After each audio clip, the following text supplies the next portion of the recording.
program, the first and only program dedicated exclusively to those with common sense, a spirit of patriotism, and a determination for a more perfect union.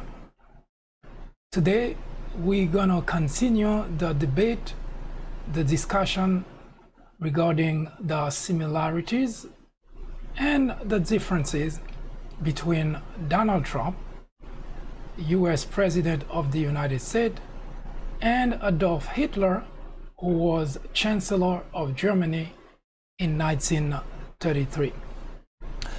So before we begin, we will come back to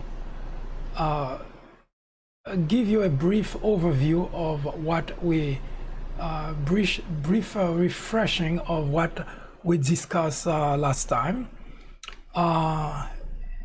so that you can be on the same page. And we will also take the opportunity now to do a little bit of what I would call housekeeping. And what I mean by that is, since I begun the announcement to make a comparison between Donald Trump and Adolf Hitler, I think it's probably redundant to say how many individuals have contacted me, not in a good way, to give me a piece of their mind. And I consider the reaction not so much tremendously negative, but rather sad.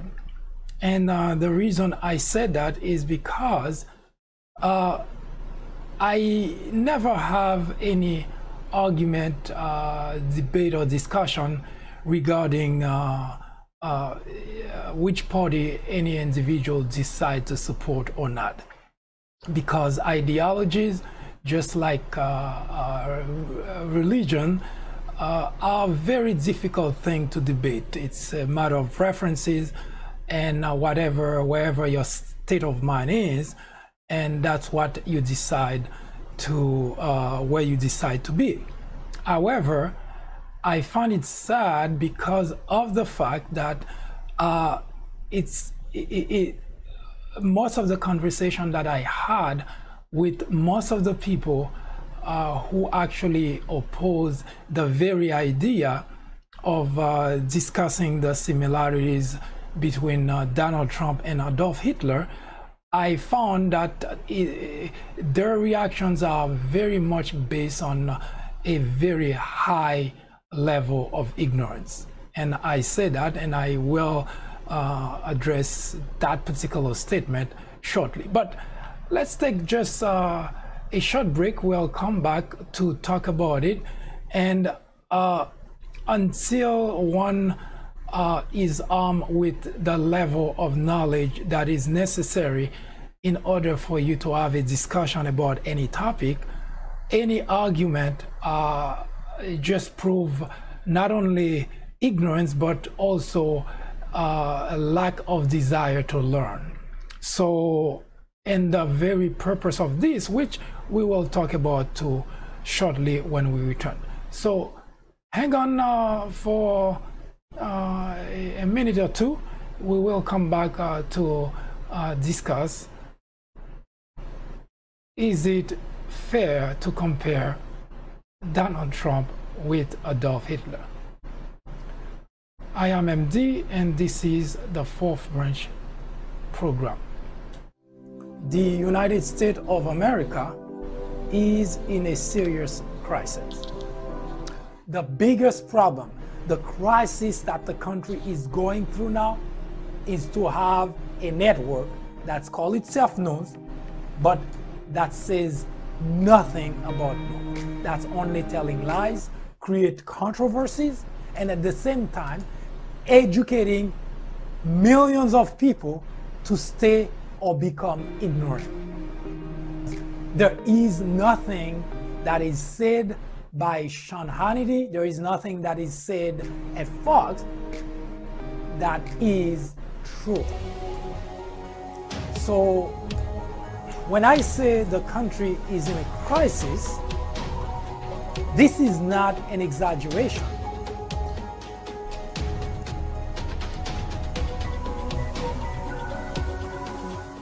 Don't go anywhere. It will be just a moment.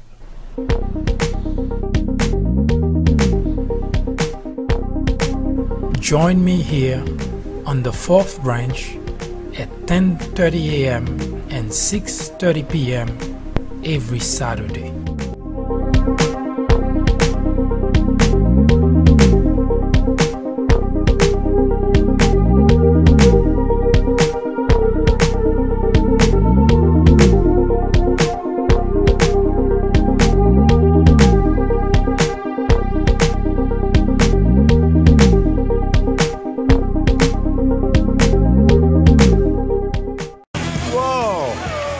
That is some group of people, thousands. So nice. Thank you very much. That's really nice. Thank you. It's great to be at Trump Tower. It's great to be in a wonderful city, New York. And it's an honor to have everybody here. This is beyond anybody's expectations. There's been no crowd like this. We used to have victories, but we don't have them. When was the last time anybody saw us beating, let's say, China in a trade deal? They kill us. I beat China all the time. Donald Trump has transformed America in ways no one could ever anticipate. One can only guess where the country will be at the end of his presidency. We have, however, captured the journey to the Oval Office in the book entitled Defiant for America. They said he didn't have the guts to run for public office. He proved them wrong. They said his presidential bid would not last a few weeks. He proved them wrong. They said he could not become the nominee. He proved them wrong. Get a copy of this book and follow Donald Trump in his journey to make America great again. Found at Amazon, Barnes & Noble, everywhere online. Get your own copy today.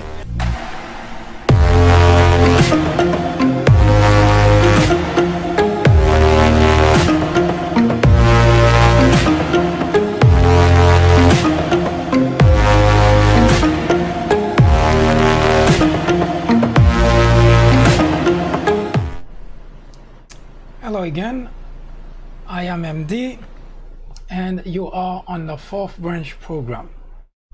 I do want to clear a few items before tackling the issue or the topic of the day, which is debating the similarities between Donald Trump, current president of the United States, and Adolf Hitler, who was the Chancellor of Germany between 1933 and 1945. First, I want to make very clear that the fourth branch program is not a program for a particular political ideology. In other words, this is not a program for Democrats or a program for Republicans. It's not a program for independent. It's a program for American citizens. It's a program for the country. It's a program which is mostly geared towards individuals who are more concerned about the country than they are about their own political party. In other words, I am very certain that I will debate topics, issues, mostly social-political, which mean topics that are sensitive. Socio-political topics that some you will agree with and some you will not. But nevertheless, the program itself is not geared towards supporting a point of view, the Republican point of view or a Democrat point of view. This is not the objective of the fourth branch. We have a very specific objective, and we mention it every time we have a chance in announcement. A program dedicated to individuals with common sense, a spirit of patriotism, and a determination for a more perfect union. This is the objective of the fourth branch. In other words, we do not choose topic just for the sake of supporting a particular party, political party, to the detriment of the other party. Yes, as I mentioned, that some topics, just like the one today, I am certain that people who support Donald Trump are not happy with the debate, the discussion about the topic, because to those individuals, it's because I belong to the Democrat Party. But let me assure you, my objective and the objective of the fourth branch is apolitical. In other words, we decide to debate a topic, we decide to debate an issue because there is a certain level of importance in doing that. And I will quote you a few. There is the aspect of ignorance that I mentioned earlier. Ignorance, Plato, a philosopher Greek who lives in 427 BC, mentioned that ignorance is the root and the stem of all evil. In other words, if you decide to stay in ignorance, it is very certain that you will contribute towards things that are evil, towards things that do not benefit society, may even stretch it as far as do not benefit your own family. So ignorance is not a virtue, and ignorance is not something to embrace and to feel proud of. I remember during the 2016 presidential campaign, there are a number of Trump supporters who actually were chanting the idea of being considered ignorant, uneducated, and so on. And it was very sad for me to observe that, because I know that ignorance actually is a tool used to destroy. Ignorance is the biggest threat to democracy. So there is no joy in being ignorant. There is no joy in embracing ignorance. And a few weeks ago, I think I may have even mentioned in one of my tweets that ignorance is not personal and it's not private. It is a heavy burden on families, and it also a very heavy burden on society. So there is no pride in being ignorant. There is no pride whatsoever, nothing to cheer about to be ignorant. So how does that fit into the conversation today? Well, there is also another aspect that I'd like to usually refer to. In fact, the last time that we talk about this particular topic, in fact, today is considered to be the fourth time that we are debating different aspects of the comparison between Hitler and Donald Trump. And last Saturday, I debated the fact that George Santaniah mentioned that those who cannot remember the past are condemned to repeat it. Those who cannot remember the past are condemned to repeat it. And I actually had quite a different twist on that statement from George Santaniah. I came up with the statement that those who ignore the past will be forced to relive it. Those who ignore the past will be forced to relive it. So this is in light of this statement that I find it absolutely necessary to revisit the past. Now, why not compare Donald Trump with somebody else? Well, number one, it's something that Donald Trump has triggered a very long time ago. It's not while he's in the Oval Office. It's during the time he was running for the post of the presidency of the United States, that a number of statements he had made and a number of behavior, a certain behavior that he had displayed. Anyone who studies history will not have a difficult time to quickly remember who else in history behaved that way, who else in history made those kind of statements.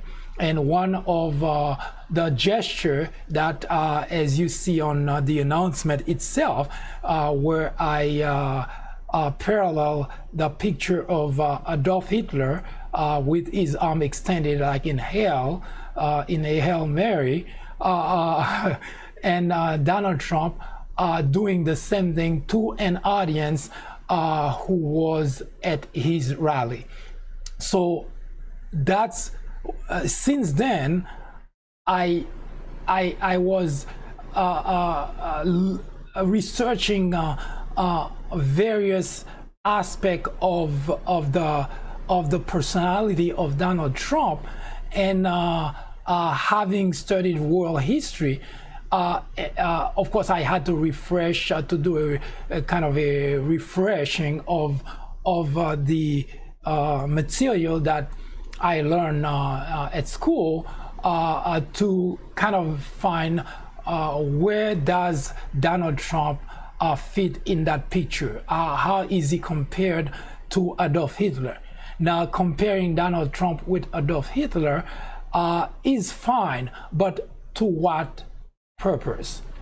That's a very question. To what purpose do you compare Donald Trump with Adolf Hitler? So I do understand the concern, and I do understand the anger from the people who support Donald Trump, that they would not want their role model to be compared to Adolf Hitler. Now, there is also another reason that most Donald Trump supporters are more upset about the comparison than they are about what that means. In other words, they're not at all concerned that the comparison is not just for the sake of comparison, because I do not bring a topic for discussion just for the sake of discussing the topic.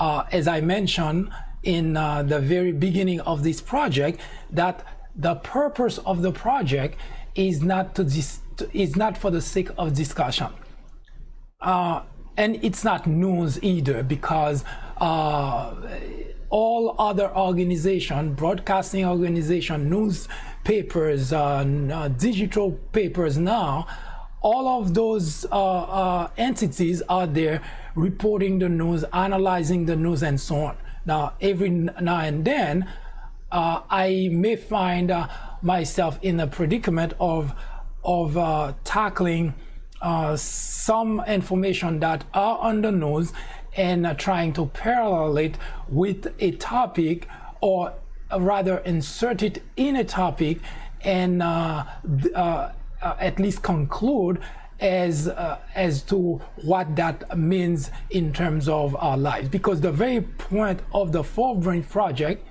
is to bring something of importance to the surface, and at the same time suggest a solution, suggest an alternative, or at least make it simple enough for anyone in the audience to be able to come to the conclusion that there is something that needs to be done about this particular issue.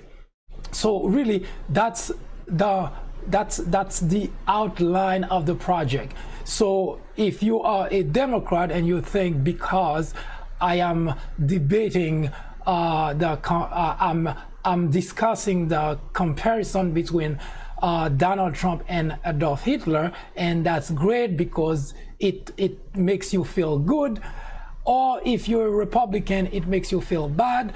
Now, rest assured that the point of the discussion will come clear shortly, because as I mentioned, it's not just for the sake of discussion, it's not just for the sake of talking about a topic, but it is rather so that we can learn from the past, so that we don't repeat the same mistake of the future.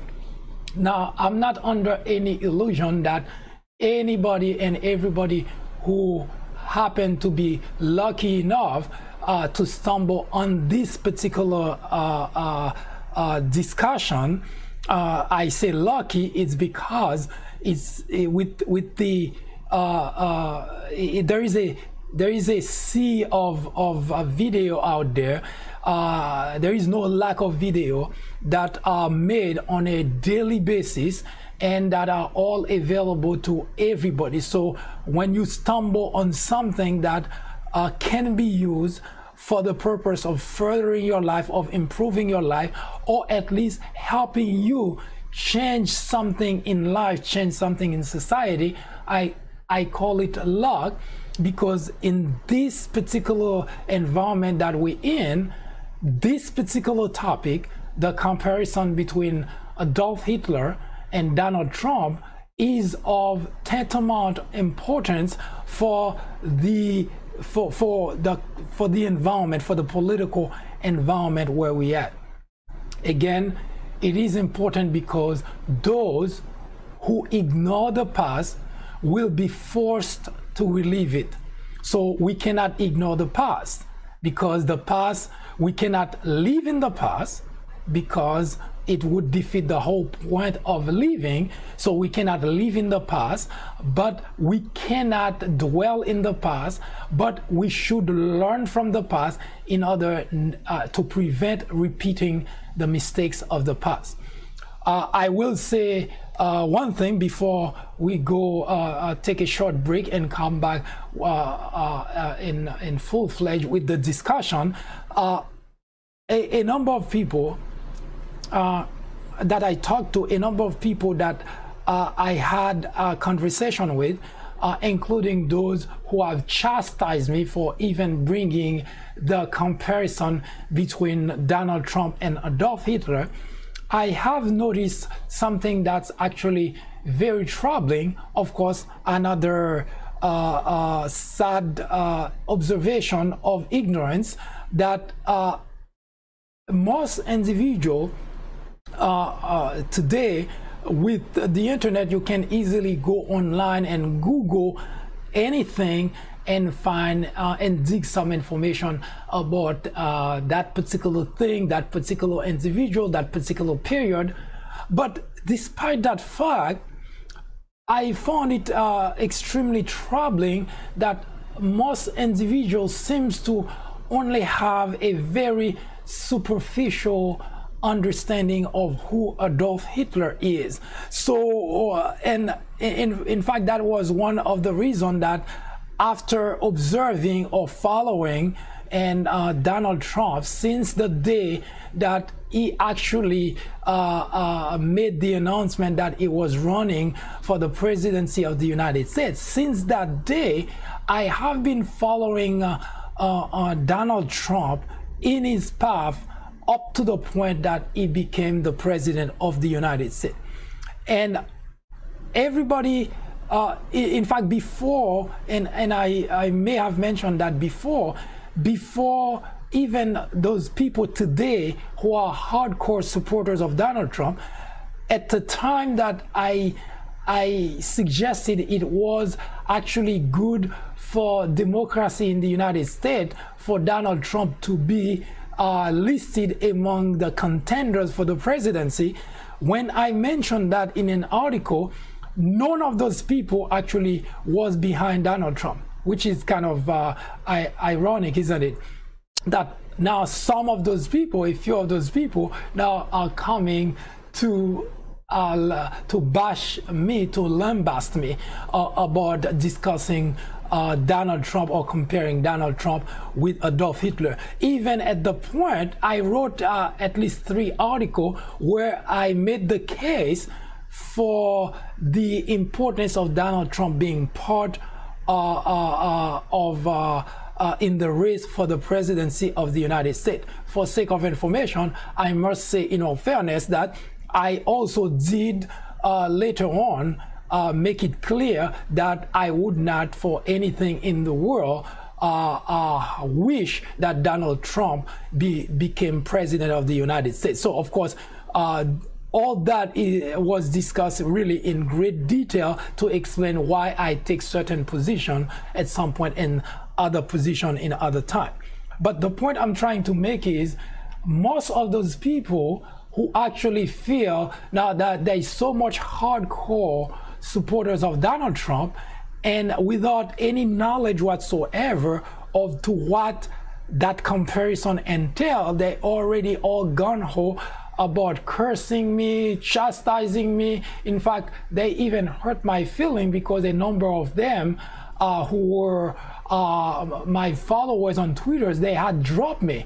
And they really hurt my feeling that way because it's sad that without even taking the time to understand what this is all about, they already react to the comparison. And that comparison is extremely important.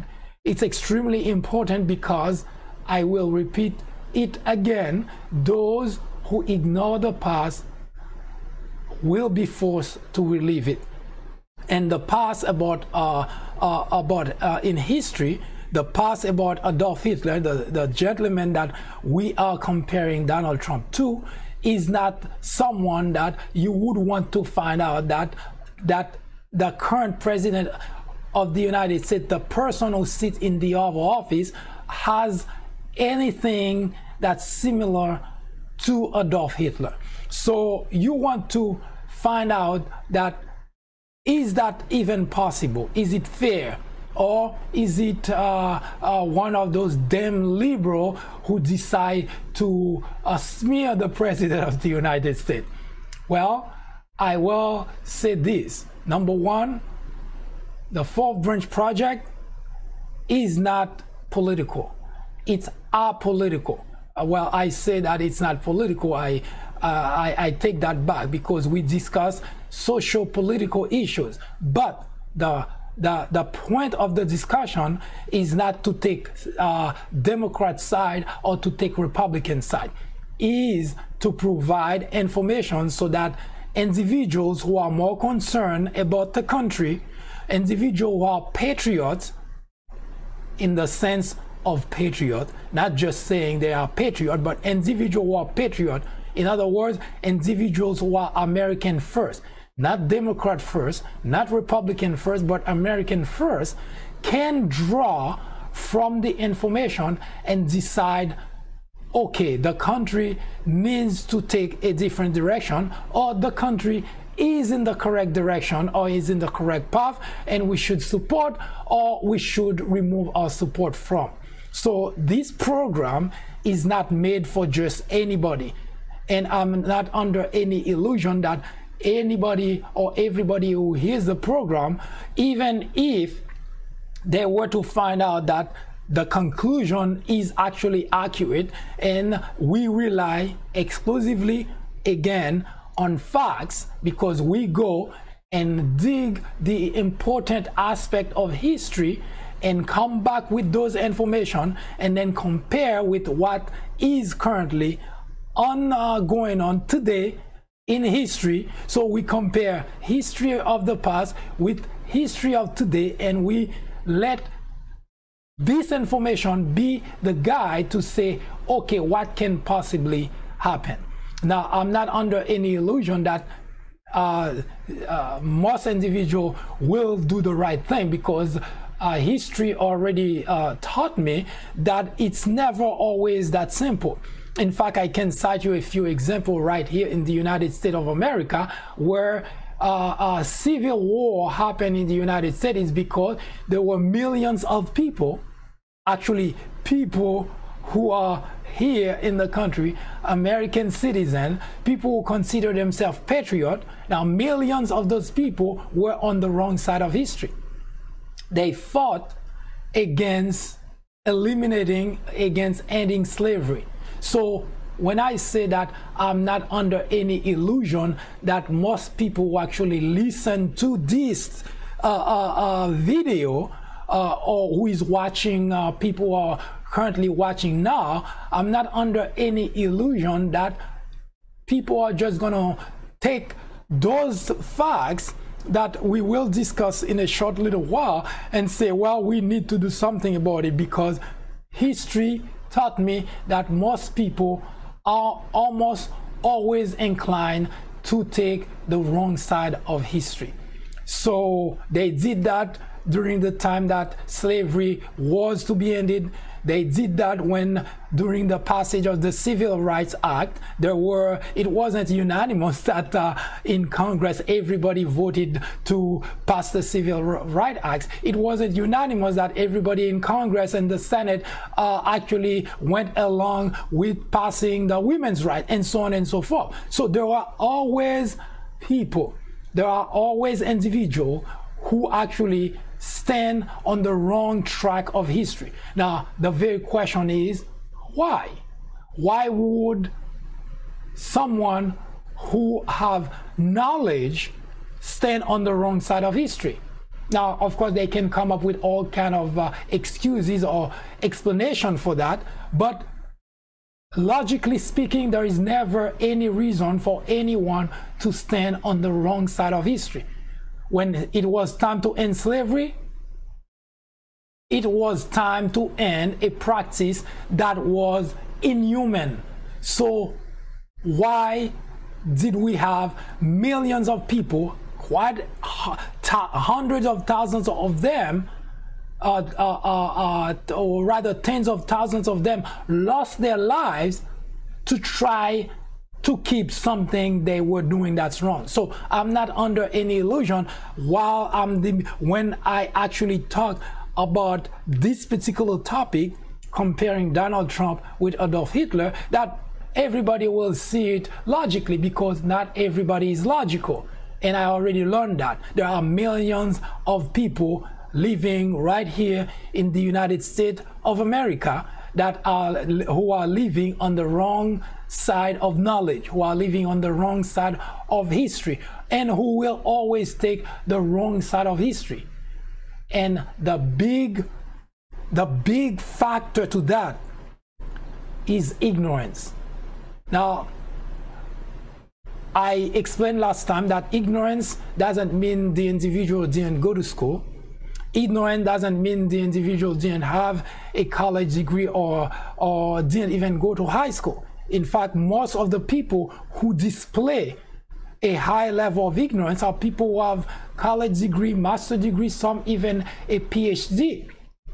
And yet they display a certain level of ignorance. And the reason for that is not really difficult. And when I come back, I will quickly outline those 3 items which I discuss at length. And if you are interested in this program, and if you are interested in helping moving the country forward, and if you are American first, I strongly encourage you to actually go to People Branch channel on YouTube, where all the past broadcasts, all the past video are located in the People Branch channel on YouTube, so that at least you can see not only firsthand but contemporaneously what we are discussing on the 4th Branch Project in order to help move the country forward, because we cannot to do nothing in this a political environment is not an option. No American citizen, no patriot can simply cross his or her arm and let everybody else worry about what needs to happen, what must happen. So when I come back, we'll quickly discuss the three main factors which have contributed to the level of ignorance in the country, and which in turn is a major problem for the United States of America, because ignorance is the biggest threat to democracy. There is no if and but about it. Ignorance is the biggest threat to democracy. So we cannot live in ignorance. We cannot let this aspect of life destroy the very country that people from the world over rush to come to enjoy the freedom that we have, to enjoy the privileges that we have.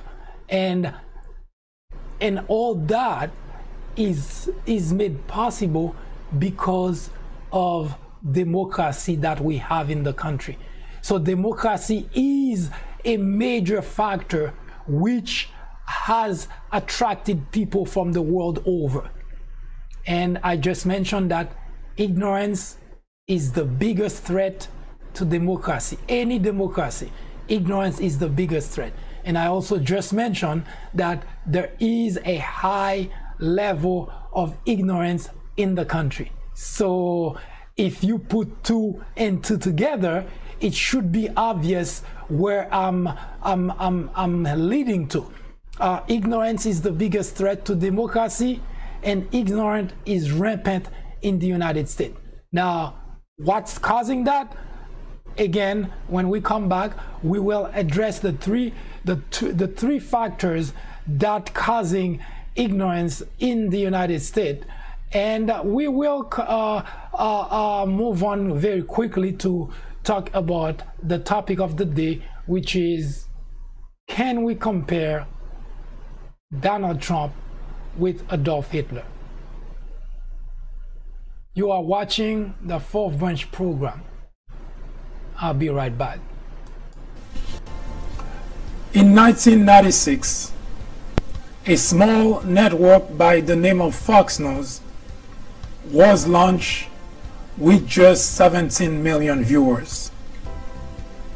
Today, with over 100 million people watching regularly, Fox has become the greatest threat to our democracy, constantly bombarding the airwaves with false information, distortion of facts, and outright lies, presenting to its audience as news. Fox has created an army of blissful ignorance. According to a recent survey, 82% of Fox viewers are ignorant of facts and the truth. To keep millions of people in ignorance not only prevents democracy from flourishing, but it also clears the path to authoritarianism, to dictatorship. Martin Luther King Jr. said, "Nothing in all the world is more dangerous than sincere ignorance and conscientious stupidity." Let me finish by saying that democracy cannot survive in an environment where truth and facts do not matter. At Fox, truth and facts do not matter. Indeed, democracy in America is in jeopardy. It is a crisis the country can no longer ignore.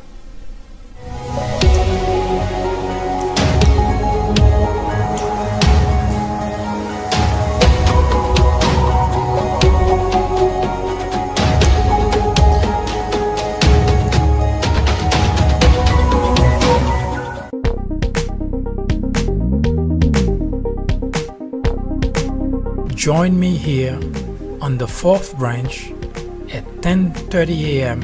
and 6:30 p.m. every Saturday.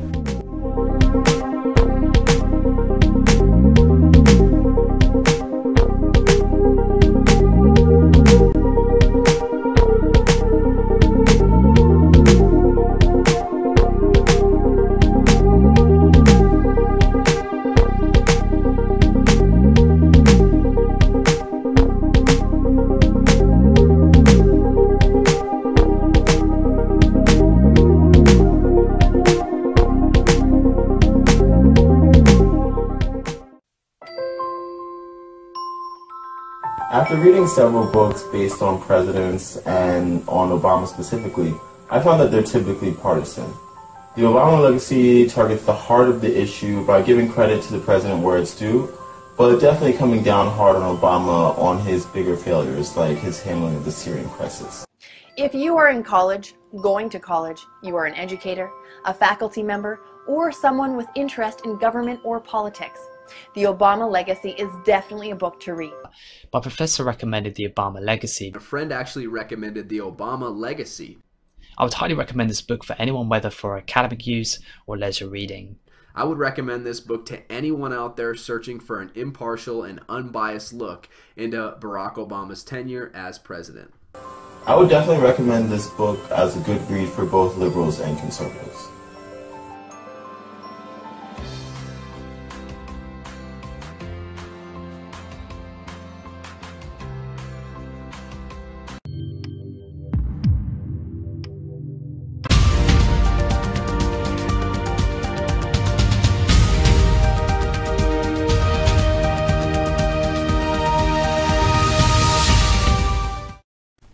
Don't go anywhere. The fourth branch program will return in just a moment. Ignorance, they say, is the biggest threat to any democracy. Indeed, it is. Plato, a Greek philosopher born in 427 BC, said that ignorance is the root and stem of all evil. Today, members in the Republican Party wear ignorance as a badge of honor, while the rest of the country watch powerless the destruction of a country which was once the envy of the world. The media is the enemy of the country, said Donald Trump. The Democrat legislators are obstructionists for not going along with everything the president wants.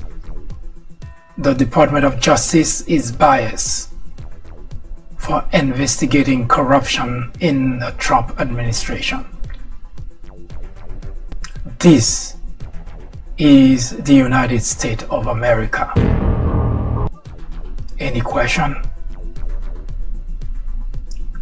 One answer is located on the People Branch website, link of which is provided below.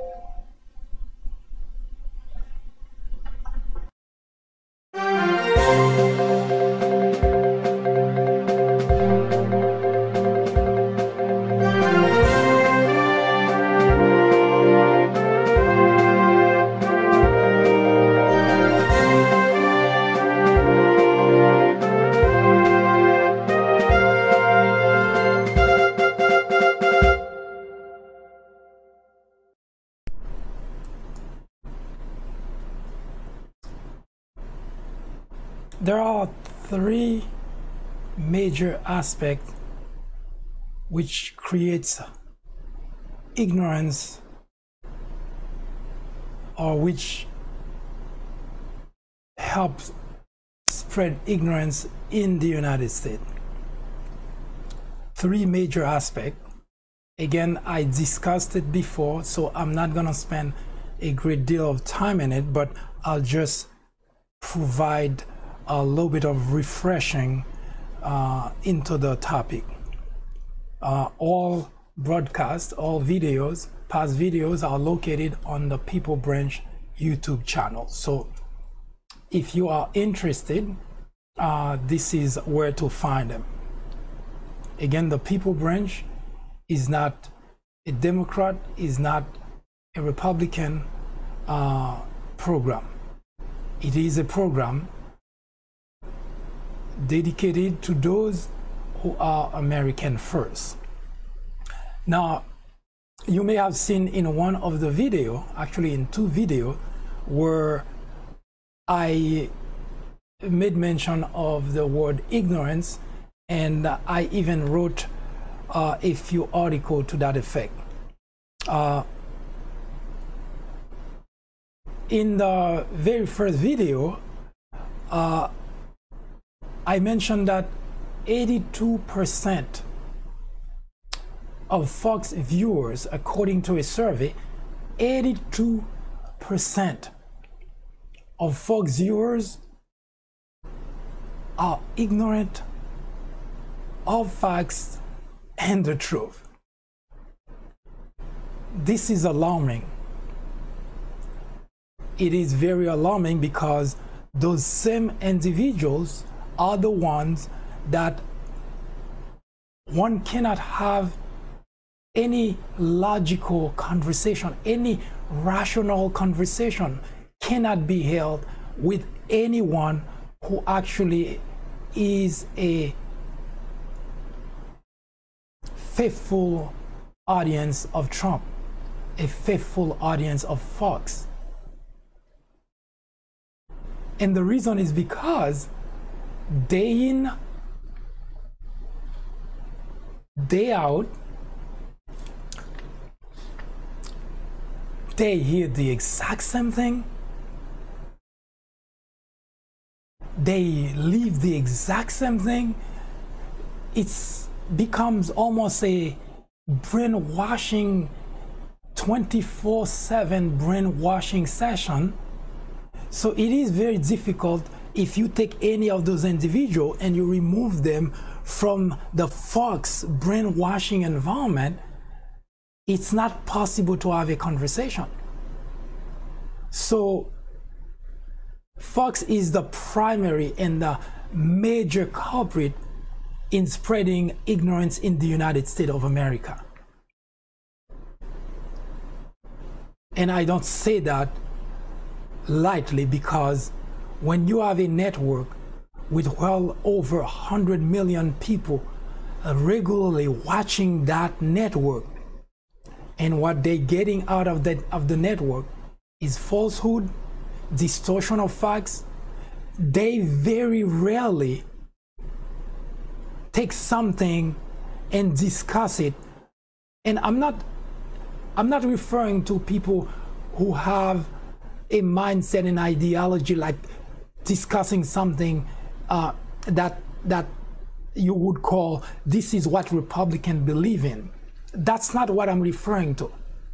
I can take an example. For instance, Republicans are inclined to be against same-sex marriage. This is not what I'm referring to, because this is a position, this is an ideology. I'm referring to the fact that they can take anything that is said and distort it to the point that the audience actually is partly responsible for the problem. And I again explained all that in the previous video. It's because the audience craves for those kind of information. They have an emotional deficiency that they want to feel. So Fox exploit that weakness. It is very dangerous, because when you have a network that, for the sake of making money, because that's the only reason that they do that, for the sake of making money, that they exploit people's weakness, which is ignorance, and continue to nurture that ignorance to the detriment of the country. Ignorance is the biggest threat to democracy. And you have a network with over 100 million people who day in, day out does only one thing: provide nothing but lies, distortion of facts, and outright falsehoods. So they create an army of people who are ignorant, and what makes matter worse is the fact that those people are not even aware of the fact that they are in ignorance. And I said in previous video that the ignorant are ignorant of their ignorance. How do you help people who believe what they believe, but which is false, and try to help those people? So I know that Fourth Branch has a very tough job ahead, because the biggest obstacle to achieving a perfect union is not because there are so many differences between Democrat and Republican. It's not because people are so different. It's because there is a very large group in the country who live in ignorance, who are not even aware of the fact they live in ignorance, because the source of ignorance is where they get information day in, day out, and they wouldn't go anywhere else to find out that they've been living in that ignorance. That's Fox. The second aspect of ignorance is the legislature.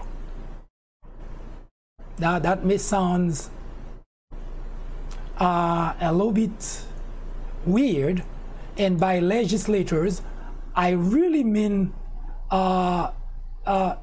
both Democrat and Republican. I'm not just talking about Republican. It's both Democrat and Republican. Those people are responsible for spreading ignorance in the United States. But contrary to Fox, that does that for the sake of making money, legislators in Washington, especially today, you may go along with what Republican legislators are doing today, because, well, you are a Republican and they doing your bidding. But everything that today that Republicans in Washington are doing is not for the sake of representing the people that they said that they are in Washington for, but it's rather to preserve their job to the detriment of the country. So the second major group that contribute a great deal to spreading ignorance in the country is the legislators in Washington. Again, as I say, it's both Democrat and Republican, but today, since Donald Trump has been in the Oval Office, the Republicans have been at the forefront, actually spreading falsehoods that amplified by Fox. So those two groups work hand in hand to spread falsehood in the country and keep people in ignorance. And I can take you a very simple example. Republicans knew ahead of time that the $1.5 billion tax cut that they wanted to pass, and they were out there telling people they're going to get a huge tax cut. They knew for a fact most of the tax cuts were for large corporations and wealthy individuals. They knew that. But they spread the falsehoods They spread the lies, and those lies were amplified by Fox, and people who actually live in that environment believe those lies, and they supported it. So why did Republicans do that? It's because it benefits them, because they cater to deficiency of emotion in the Republican circle. Republicans crave for their emotions, their ego, to be fed on a regular basis. And that's how Fox is able to manage to stay the #1 station for decades. They cater to emotion. They satisfy the craving of its audience, and that helps them stay on top. We know that Fox doesn't do anything resembling the news, and yet year after year after year, they continue to occupy the top spot in broadcasting. So how do you reconcile the very fact, it's not something anybody is telling anyone in this country, how do you reconcile the fact that a network that's spreading lies, falsehood, and distorting facts continue to occupy the top spot in terms of the size of its audience? The answer is very simple. It caters to their weakness. It caters to their emotion, because it seems that Republican constituents, they crave for someone to always stoke their ego. They want to be satisfied. They want someone to come and tell them that they're in the right place. They thinking in the right way. When in fact, the same individual, if in fact anyone were to be smart enough to understand that very predicament, I don't have to come and tell you that. Why do you think the President of the United States bypass all other stations and just go to Fox? It's supposed to be the President of the United States, not the President of the Republican Party. It's supposed to be the President of the United States. In other words, it's supposed to talk to every station so that people who listen to different stations can hear the President. Why do you think every Republican wants to lie, go to Fox? It's because that's where the audience is. And they know the audience is very receptive to what they have to say. So that brings me to the third group that's destroying the country. Democracy is destroyed by ignorance. Ignorance is the biggest threat to democracy. As it stands today, Fox's audience is ignorant, for the most part, 82% according to survey. Ignorant. In other words,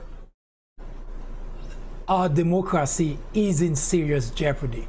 Now the third group, although to no fault of its, is the Republican constituent. Yes, they have been fed lies. They've been living in la la land. I understand that. But they too have the responsibility to look for information elsewhere and find out whether what they're being fed is false. They listen to Fox, they pay attention to the president tweet, and nothing else matters. Now the reason it is that important is because the topic we are going to talk about, the comparison between Donald Trump and Adolf Hitler, that topic that we're going to talk about requires a certain level of knowledge. So the idea or the focus or the objective of the fourth branch is to educate, but only to those who want to be educated. It is said that there are two types of fool in the world: those who cannot change and those who will not change. Now, I do understand that the second group, the first group, I'm not sure how to address that. But the second group, who will not change, there are factors that are responsible for the second group, those who will not change. Is because if you are bombarded every single day with information that please you, not because they are good information, not because they are correct information, but because it pleases you, it satisfies your pride, it satisfies your emotion, why would you go anywhere else? And you continue to live in ignorance. Now, it may be good for you, but definitely not good for future generation. So what you consider today as something that benefits your ego, benefits your emotion, actually is very bad for the future of the country, because your kids, your grandkids may end up living in a country that no longer offers the opportunity that you currently enjoy. So why would you want that? Why would anybody want that? So it is indeed sad when you hear someone cheering the idea of being ignorant.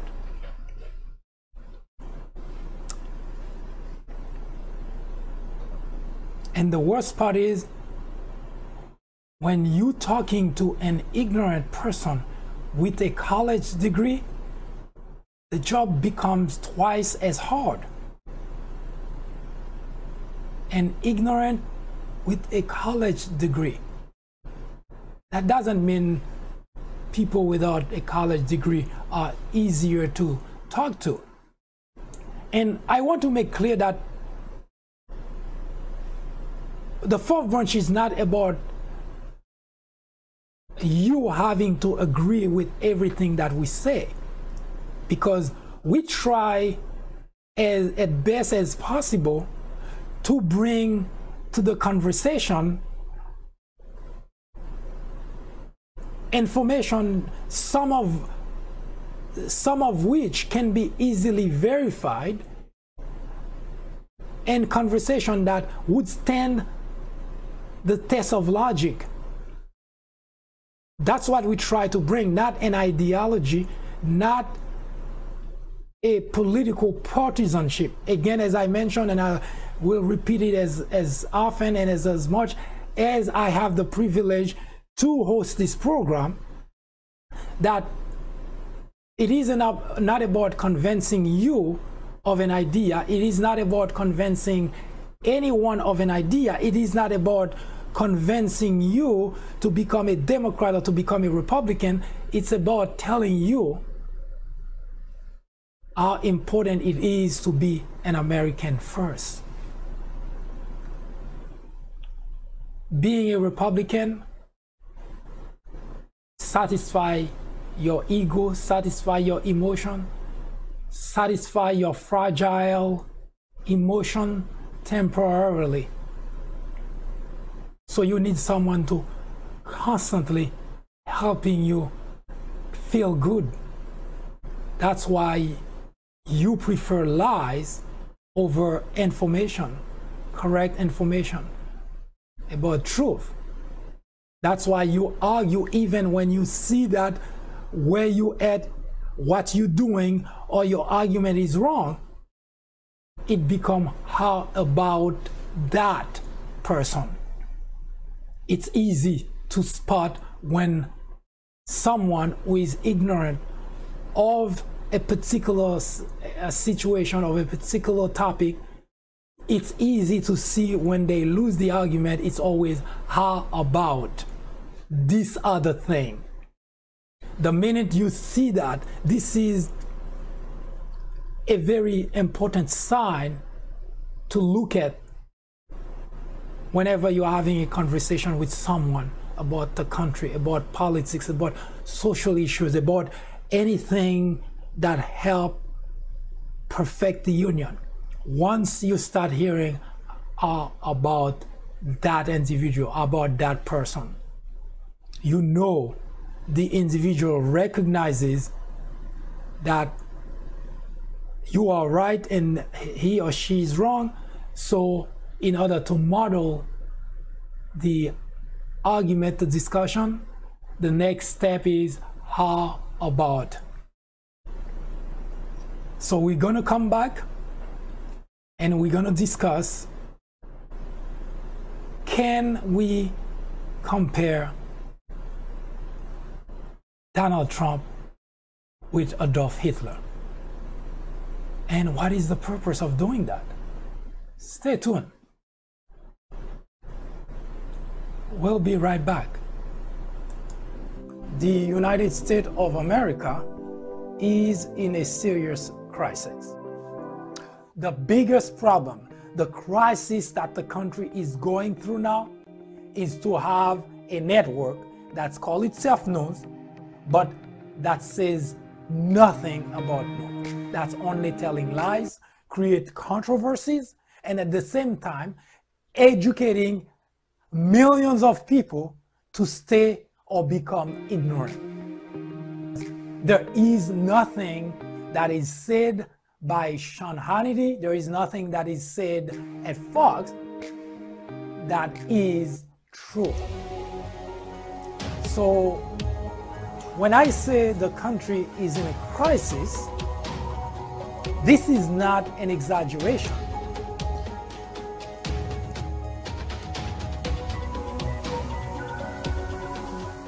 Don't go anywhere. It will be just a moment.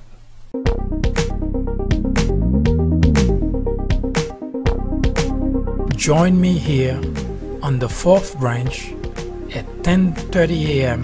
and 6:30 p.m. every Saturday.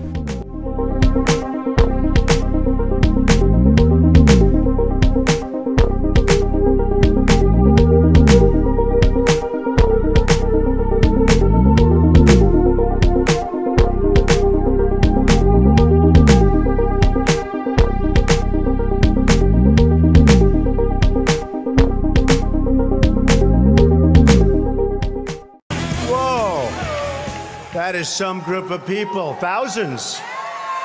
So nice. Thank you very much. That's really nice. Thank you. It's great to be at Trump Tower. It's great to be in a wonderful city, New York. And it's an honor to have everybody here. This is beyond anybody's expectations. There's been no crowd like this. We used to have victories, but we don't have them. When was the last time anybody saw us beating, let's say, China in a trade deal? They kill us. I beat China all the time. Donald Trump has transformed America in ways no one could ever anticipate. One can only guess where the country will be at the end of his presidency. We have, however, captured the journey to the Oval Office in the book entitled Defiant for America. They said he didn't have the guts to run for public office. He proved them wrong. They said his presidential bid would not last a few weeks. He proved them wrong. They said he could not become the nominee. He proved them wrong. Get a copy of this book and follow Donald Trump in his journey to make America great again. Found at Amazon, Barnes & Noble, everywhere online. Get your own copy today.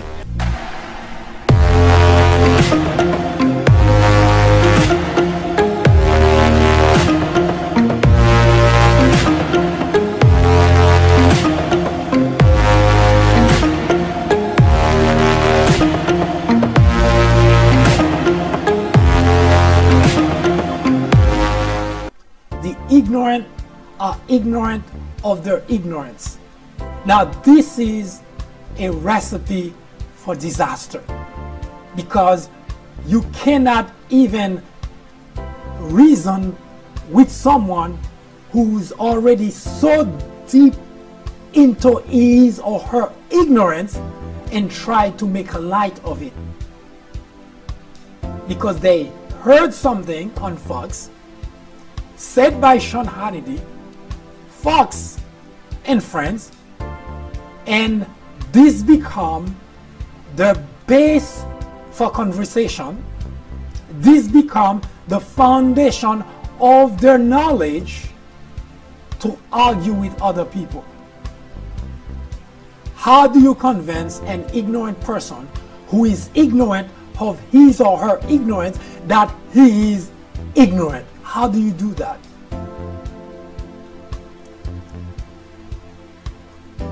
So when I say that the country is in a serious crisis, this is not an exaggeration.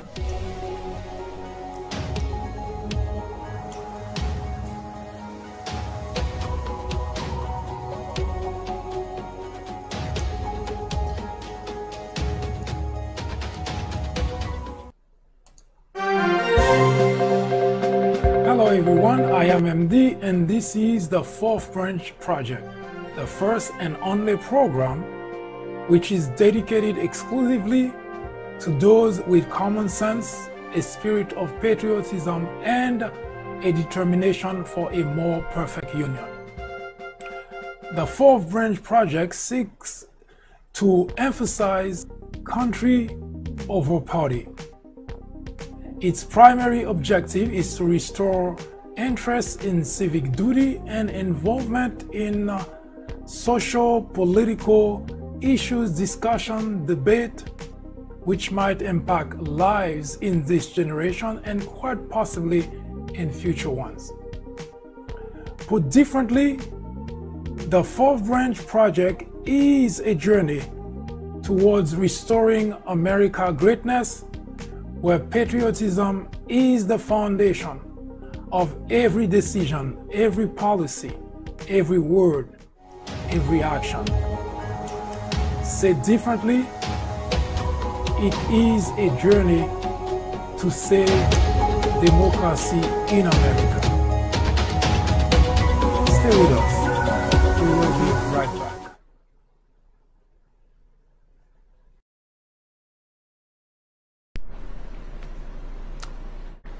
Hello again, I am MD and this is the Fourth Branch program, the first and only program which is dedicated exclusively to those with common sense, a spirit of patriotism, and a determination for a more perfect union. The topic of the day is: can we compare Donald Trump with Adolf Hitler? Now, I don't know there is any need to actually talk about Donald Trump, because there is enough information in about Donald Trump, that's been in the news since the day that he stepped foot in the political ring to vie for the office of the presidency. But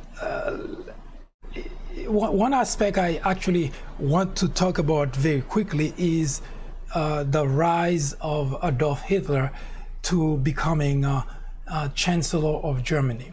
Now, I talked in briefly last time about Adolf Hitler, but not really without much detail as to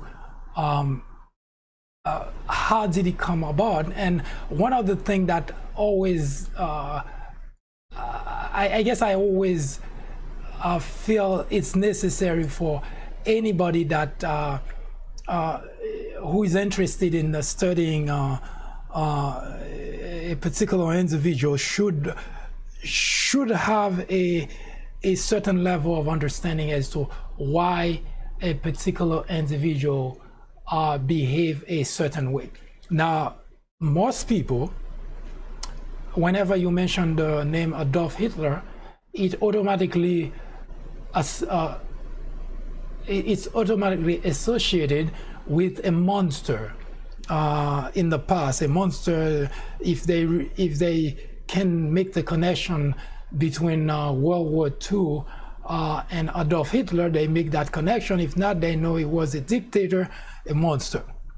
But that actually doesn't really help much if we just start from there and try to understand the comparison between Adolf Hitler and Donald Trump. If we just take it from the point where most people understand where Hitler come from in terms of why how he behaved during the time in history where now it's referred to as one of the most cruel head of state in the 20th century, then that would not serve much purpose. So let's start and fly over Mr. Hitler live to get a sense of his upbringing. First, Adolf Hitler was born in, according to history, his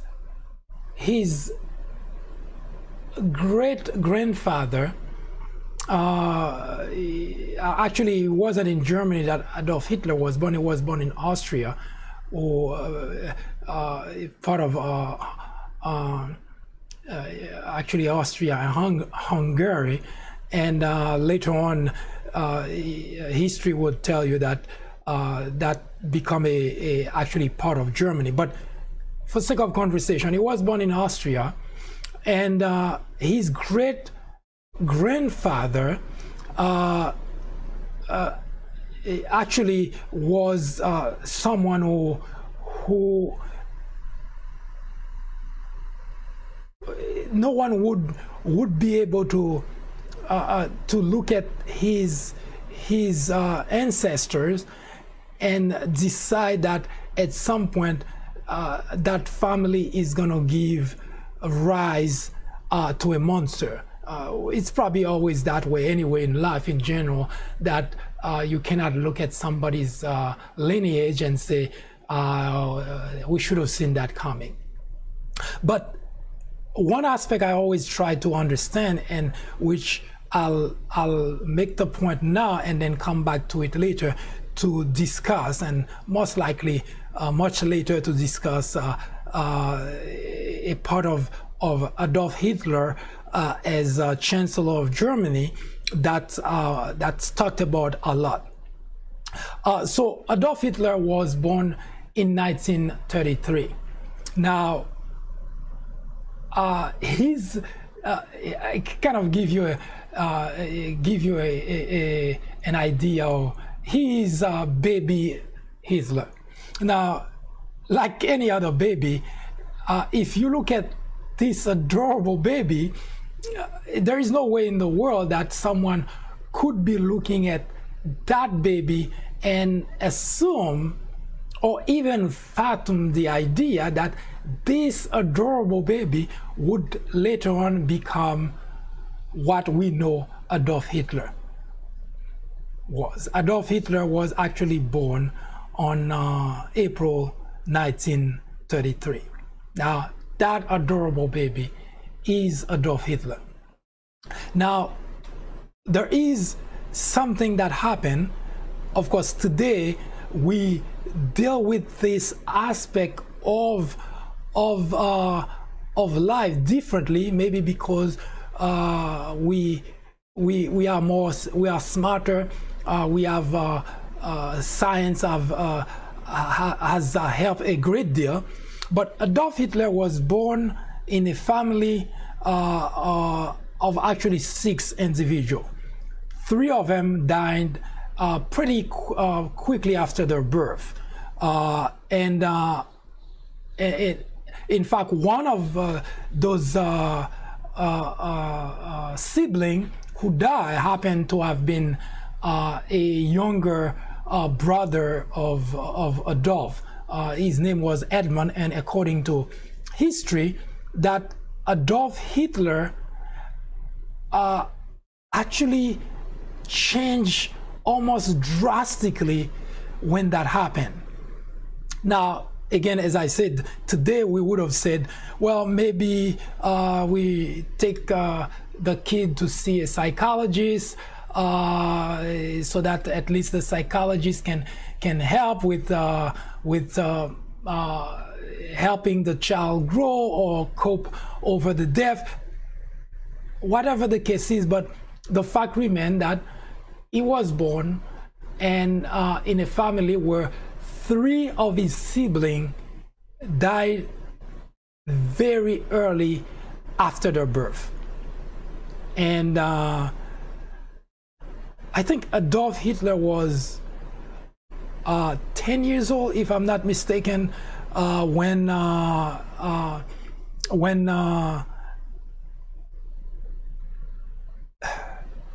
boy, get my facts wrong. I said Adolf Hitler was born in 1933. Actually, that is not so. 1933 is when Adolf Hitler became Chancellor of Germany. I apologize for that. I guess I'm fast forwarding to the future a little bit too early.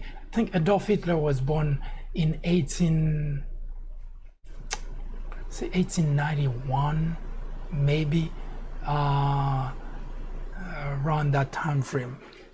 But he was born in April of 1891, maybe 1892. Anyway, so when he was just 10 years old, his sibling Edmund, who was just born just a few months, actually died. I am not sure of his rapprochement with the brother, whatever the case was, but he must have been very fond of the brother. According to history, he was devastated, and since then, Adolf was never the same. And the part two part of the history that I want to focus on is, number one, it is said, it's an anecdote, it's never really verified by historian, but it is believed that Adolf Hitler's mother was a maid who used to work in a Jewish house. Again, it's anecdote. It's the reason I mentioned that. I always try to understand why, again, certain people behave a certain way in history, and if you recall history about Adolf Hitler, one of the facts that mentioned a lot every time that the Adolf Hitler is talked about is the massacre of 6 million Jews, and you always have to ask the question as to what kind of, did he have a beef with the Jews? Is it why it's almost like a vendetta that he had to eliminate, to eradicate, to completely erase that group on the face of the earth? Now, was it personal? Again, according to rumors, his mother used to work as a maid in a Jewish place. Now, I must quickly say that Adolf Hitler himself, in his autobiography, Mein Kampf, I don't know if I say that right, but it's a German word which translates to My Struggle. He actually never mentioned any such thing in regards to his mother. Whether he used that anecdote as a reason, maybe they used to tease him about that. Whatever the case is, it's a piece of information that I personally don't have, that historian actually denied that ever happened.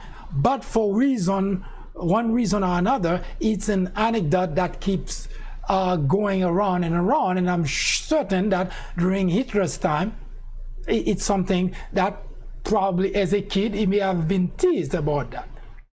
So that may help to put in perspective the reason that maybe, just maybe, it was a way to punish the Jews. Maybe he figured that maybe Jews were the one who put that story out. I don't know. But whatever the case is, it seems that there is some sort of connection between having to go, why not 10 million or 6 million people of a different nation? Why not 6 million English people? Why not 6 million Russian people, etc., etc.? But 6 million Jews. So we'll come back to that in a minute. But after the death of his sibling Edmund, it looks like Adolf Hitler was never be the same again. According to history, his father was actually what you would call a very conservative individual.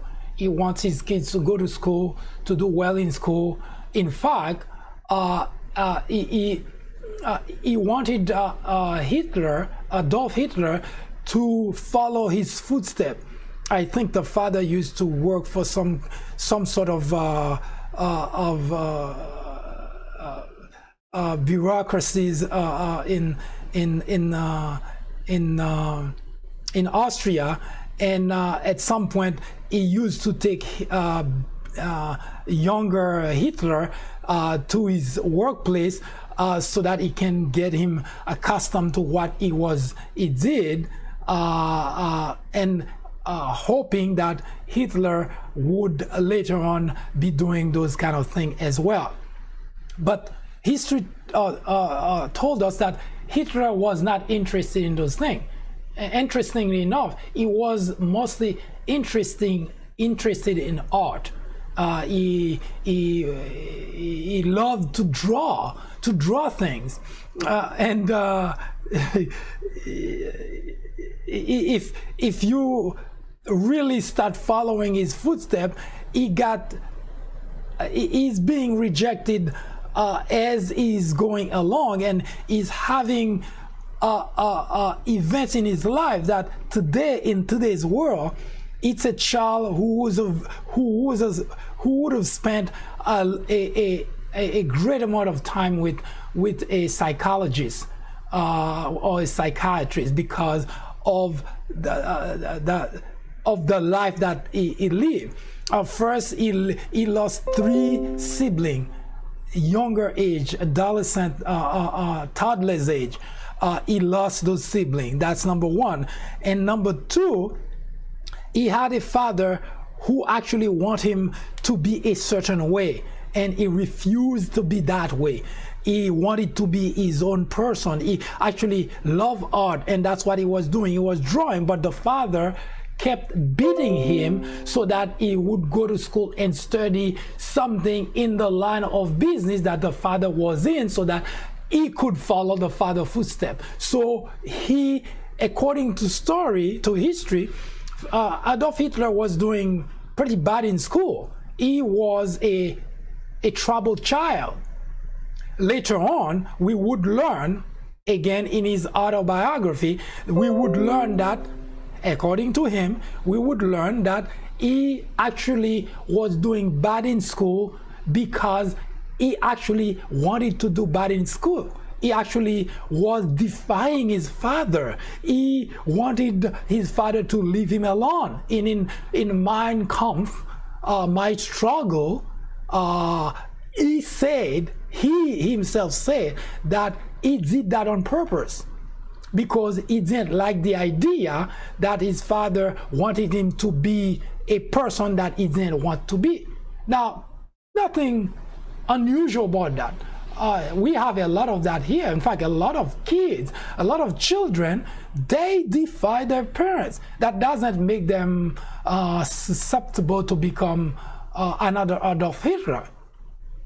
That doesn't do it at all. So Adolf Hitler was, by any analysis, a normal child, except for the fact that he suffers a lot of emotional roller coaster in his life. So he was being beaten by the father to become something that he didn't want to be. So he was doing bad in school, and of course that also marred his life, because later on, when the father finally gave in or gave up, whichever one fits the conversation, when the father finally gave in to Adolf Hitler's interest, which is art, and they wanted he wanted to actually enroll him in a school where he would pursue his dream, he wasn't accepted. And the reason he wasn't accepted is because, think of it this way, if you want to enroll at Harvard, there are certain criteria that you ought to meet. There are certain criteria that you ought to meet, because Harvard requires that you have a certain GPA in school in order to be accepted. Now, Adolf Hitler couldn't be accepted to into the school that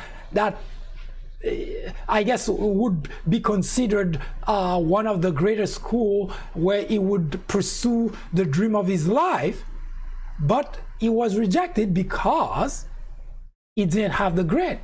And the reason he didn't have the grade is because he was doing bad in school to, quote unquote, punish his father. So if you following that, there is a certain anger that's being bubbling inside Hitler, because in fact he lost sibling. That's grief, but that sometimes translates into anger, and he's living in an environment where his father wanted him to be something he didn't want to, and the father kept beating him, and that also created anger. So of course he didn't and couldn't beat the father, so what he did the best that any kid would do. He did bad in school. And by doing bad in school, hoping that the father would leave him alone, which at some point it get to that point where the father end up saying, all right, Adolf, let's go and enroll you in school.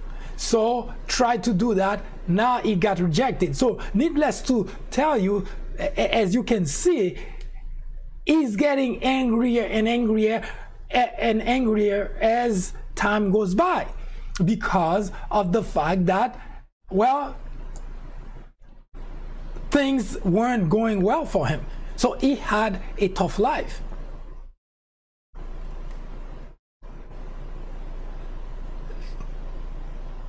I guess the question is, does that justify what he had become later? He wasn't the first one, he wasn't the only one, but does that justify that he became what he became? The short answer is no, but we cannot deny the fact that that helped shape who Adolf Hitler became, right? Because you cannot take Adolf Hitler out of context as if he were just that individual, that monster that just came aboard at some point, dropped from the sky, or came from wherever, and then suddenly he became that monster. When you look at that little baby's face, and if you forget the rest of the history for a moment, and you hearing what Hitler, little Adolf, was going through as a baby, the most you get, or your reaction would be sadness.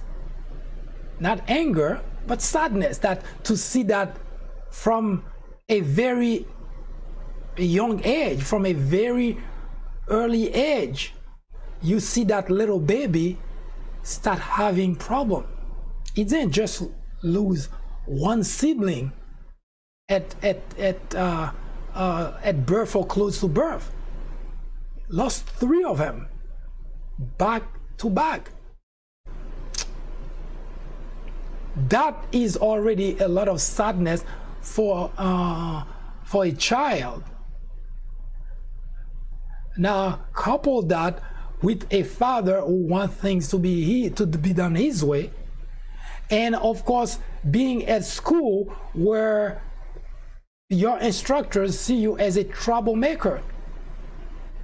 You do not belong there. So the more trouble you cause, the less receptive teachers are to you, and the fewer friends you have.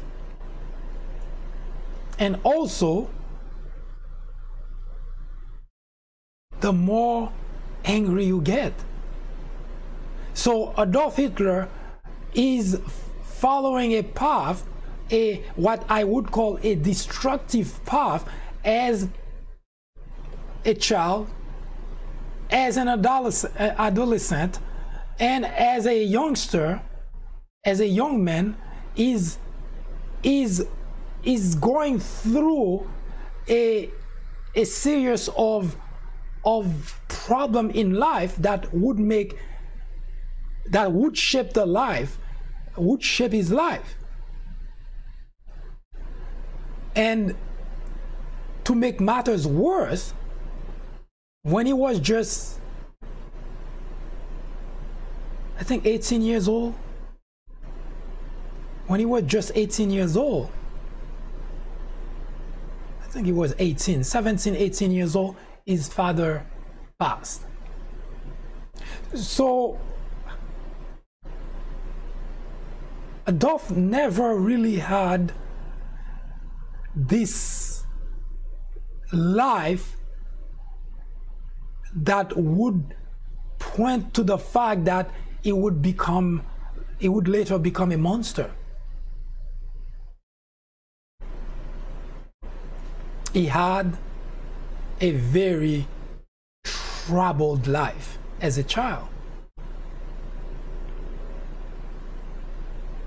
Now, this is not to say what he did later as the Chancellor of Germany is excusable. That's not what that meant.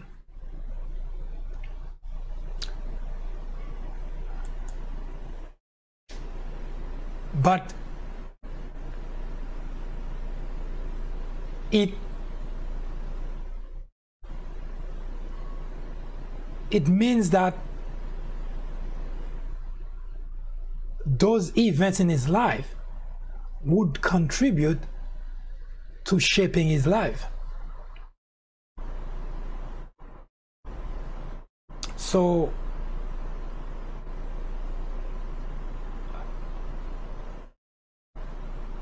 how many others in his time went through similar predicament but didn't become a monster?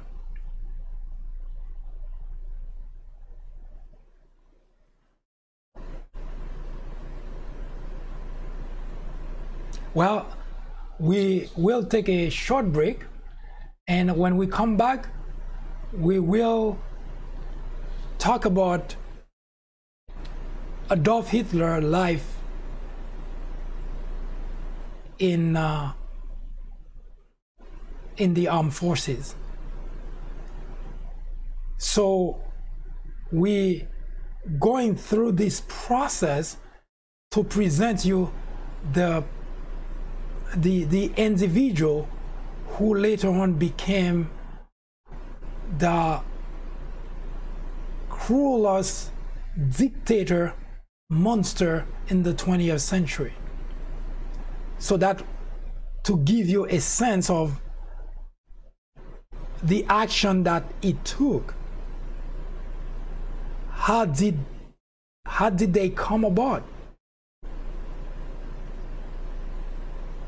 So stay tuned. We'll take a short break, and when we come back, we will talk about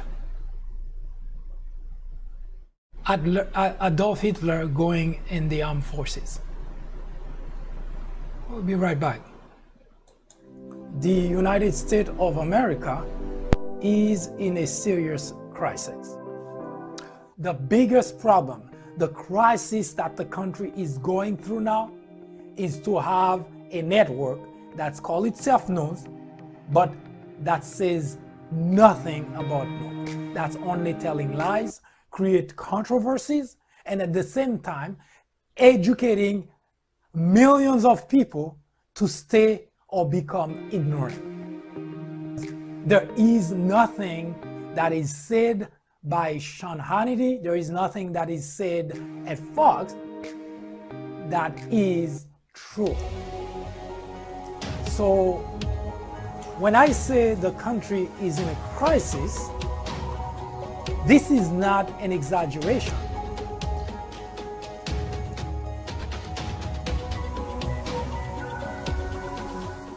Don't go anywhere. It will be just a moment.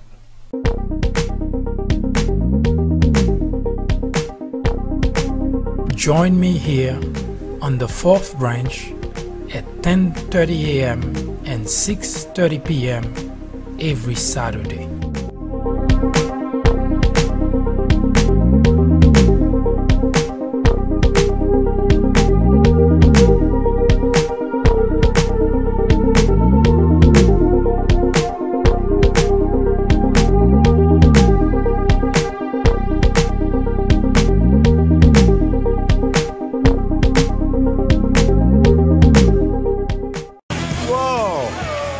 That is some group of people, thousands.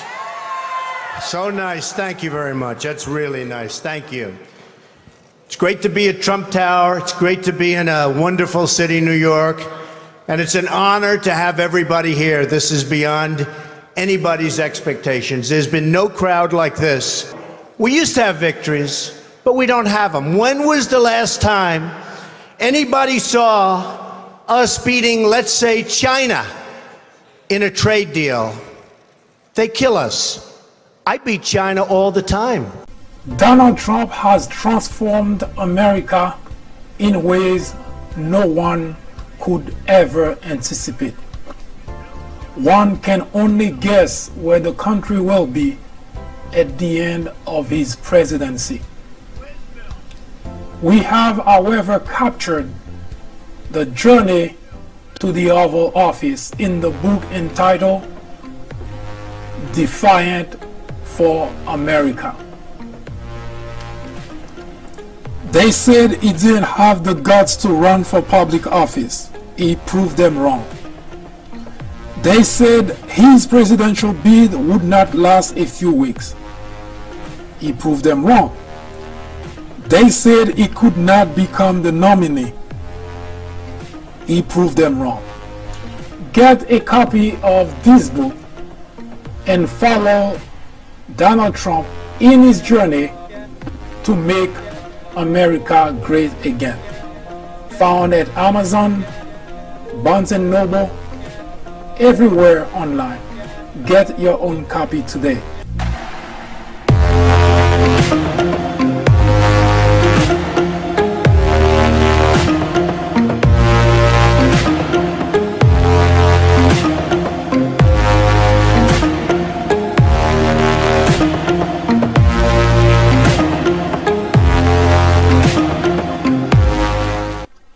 Ignorant are ignorant of their ignorance.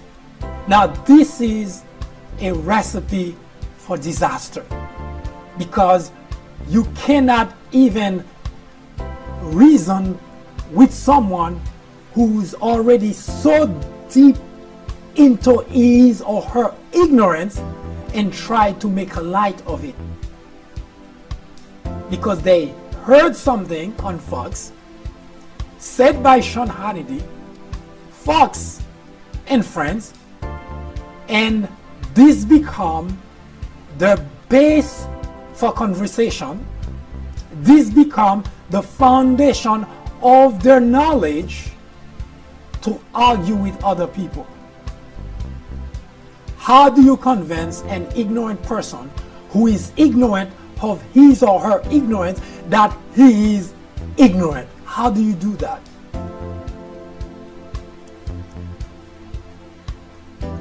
So when I say that the country is in a serious crisis, this is not an exaggeration.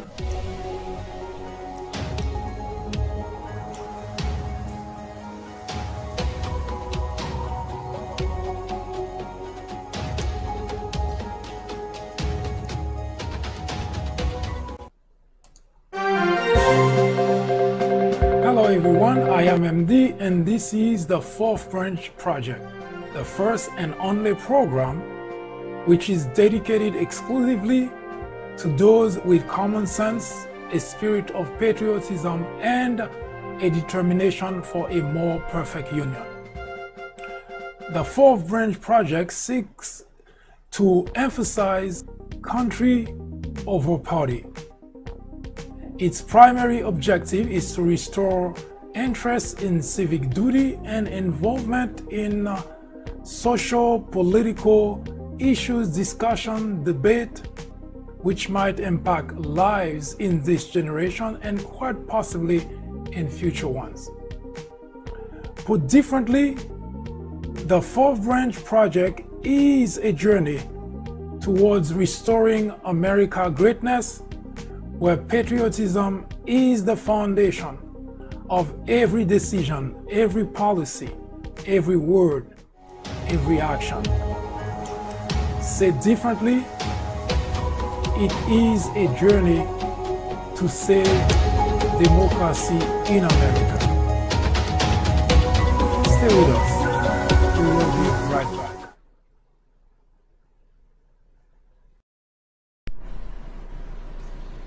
Hello again, I am MD and this is the Fourth Branch Project, the first and only program which is dedicated exclusively for those with common sense, a spirit of patriotism, and a determination for a more perfect union. We are talking about Adolf Hitler growing up and becoming Chancellor of Germany. We left talking about Adolf Hitler as an adolescent, and now we're going to be talking a little bit about Adolf Hitler joining the armed forces. After his father passed, a year later, he lost his mother too. So, in line of what we've been talking about, that his life was never a life of what you would call a normal child, and he goes from one bad event after the other. So he pretty much knew sorrow, sadness in his life. So after his father passed, a year later his mother passed, and he was left to fend for himself. According to history, he was pretty much homeless.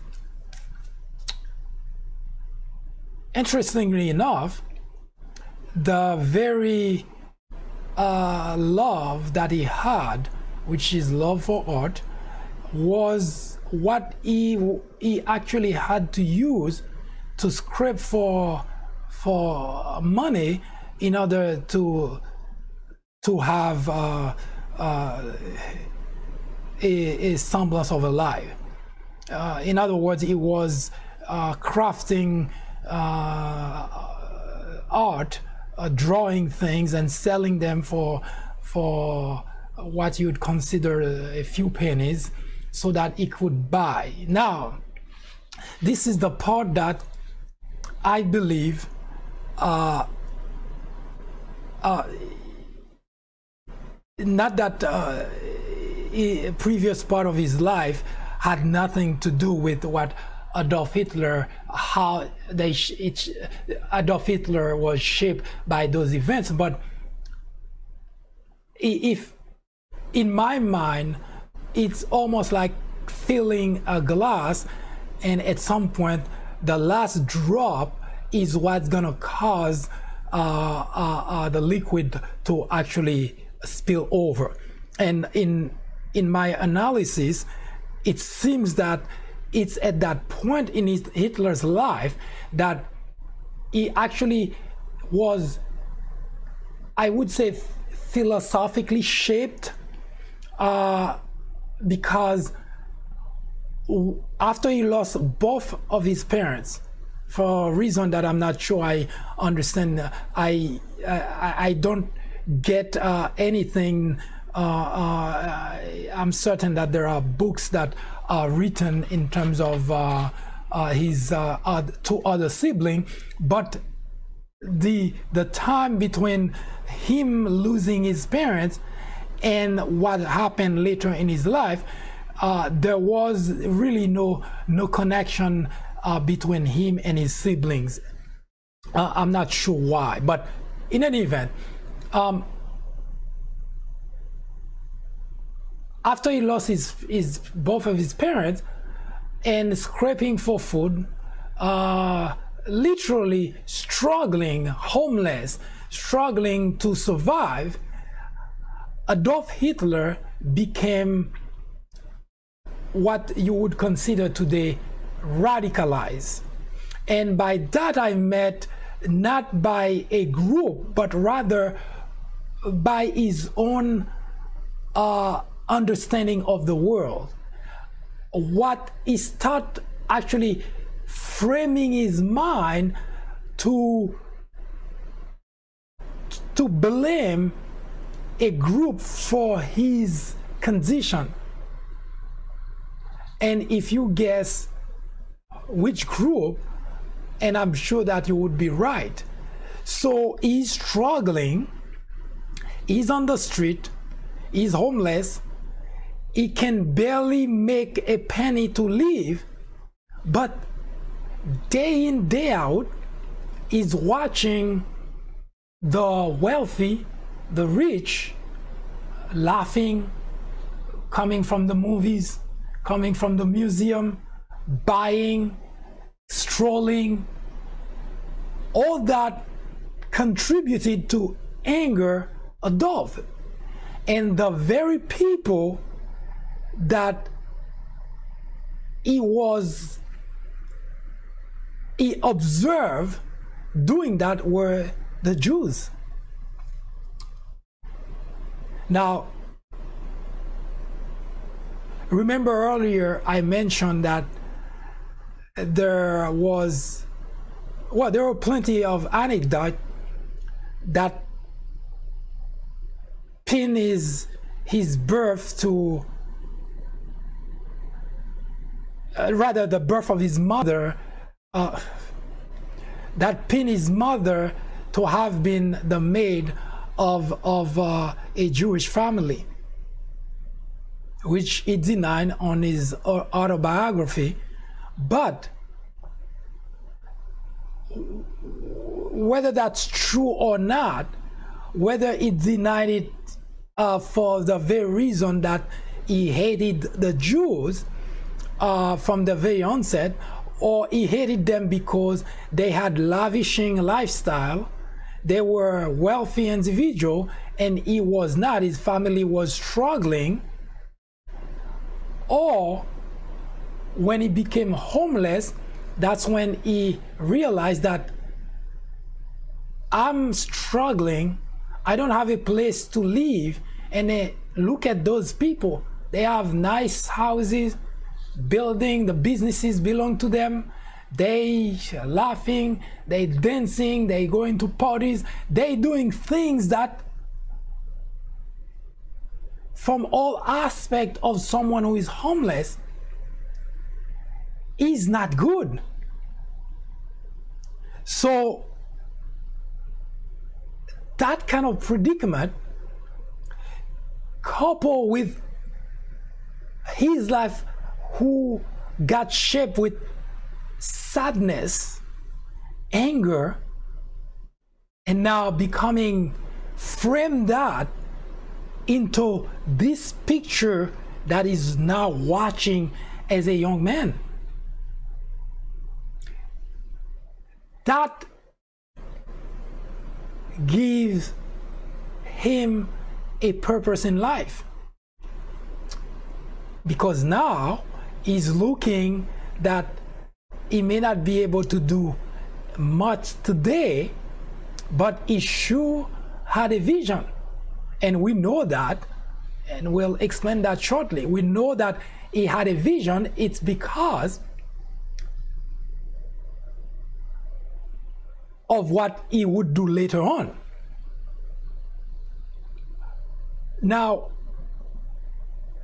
at the age of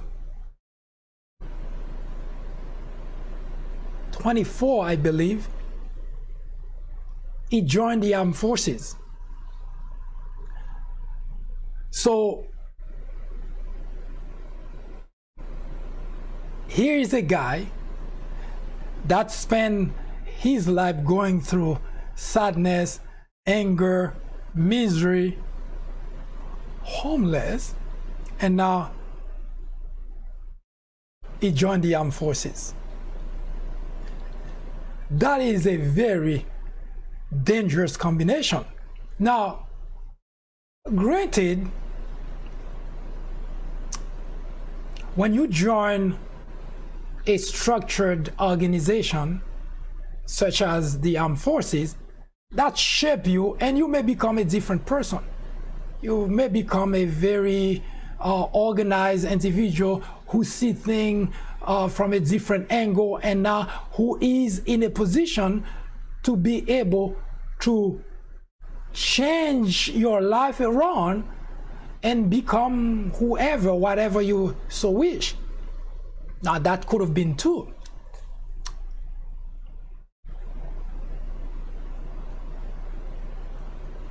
But something happened. That's why sometimes you almost have to consider that certain things in life ought to happen because there is nothing anybody can do about it. And the reason is because you can't do anything about it. Now, see the progression of baby Adolf growing in a family that was struggling, and at the same time a family that went through sadness after sadness after sadness. Now, when he becomes a younger adolescent, he has a father that was tough on him. Now, whether the father was tough to help him so that he doesn't become a vagrant, because there were plenty of those in that time, or the father was tough on him because, of course, you cannot deny the fact that it wasn't just Adolf that was losing sibling, it was also his parents who were losing their children. So it's a family in sadness, and a father that not only trying to provide for the family, but also that's coping to make sure that the young man, Adolf, actually followed a path that would later on be maybe for the good of the family. Because the father couldn't possibly predict he was going to die that early. The father couldn't possibly predict that his wife was going to die soon after. So things were being done to raise Adolf to become an adult so that he can get a better life. But that's not what happened. He went through a series of events that shaped his life, and now at 24 years old, Adolf Hitler went in the military. There he learned to fight. He learned the hardship of being trained. Now there is some good to it, but interestingly enough, Adolf Hitler joined the military, and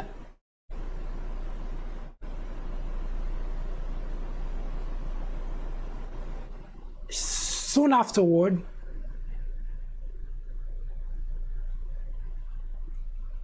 World War I broke. Now, talking about someone who has to go through events who shape your life, we did talk a little bit about World War I, but I'll just give a refresher to put this in context of Adolf Hitler. When World War I broke, in the beginning, Germany was, at least there were a lot of victory that Germany had. Adolf Hitler wasn't in power just yet. He was just in the armed forces, he was in the military, and World War I broke, and he was there fighting the war. And Germany had plenty of victory. In fact, Germany had seized quite a number of neighboring countries in the process. But in the end, what ended up happening when the US joined the fight, Germany was defeated badly, and during the Treaty of Versailles, the German were slapped with a bill,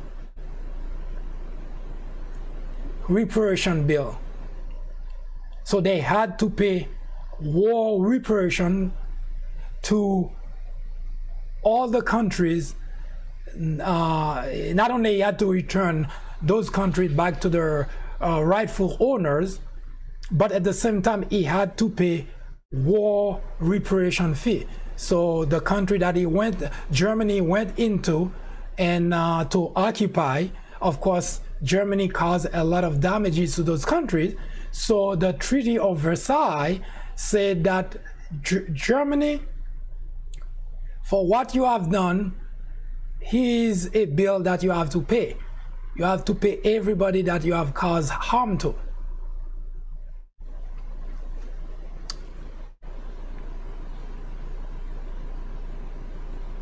Now, here comes Adolf Hitler. War ended in 1919. World War I ended in 1919, from 14 to 19. And Adolf Hitler, he wasn't even that old, because in 1919,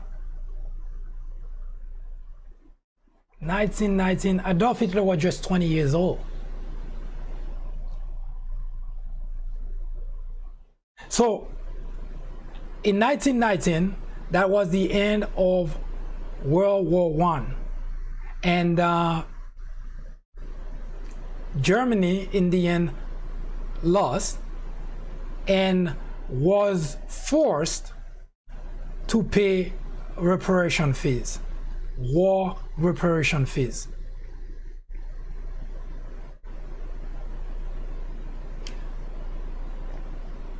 But Hitler saw that as another affront to Germany, of course, extend that to himself.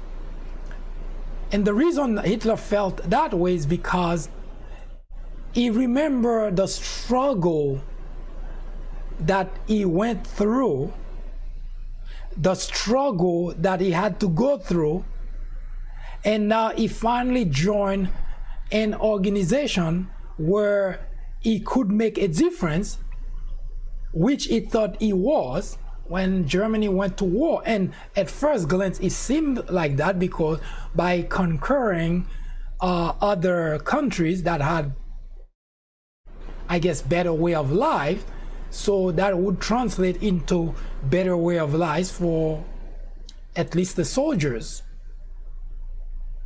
But fate of event, everything changed, and instead of enjoying a better life, now Germany had to pay fees to the League of Nations for causing damages to other countries.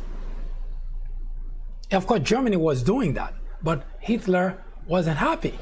But Hitler used that opportunity to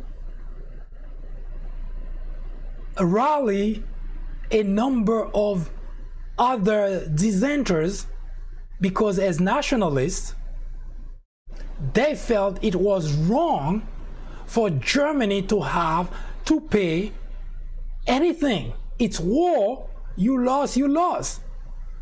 So they should not have to pay to anybody. So the young Hitler now start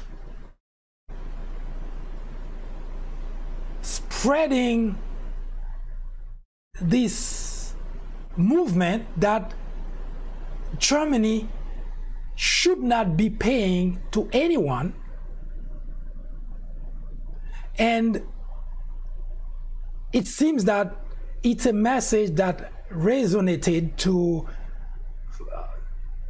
a number of other people who felt that way, who felt the same way.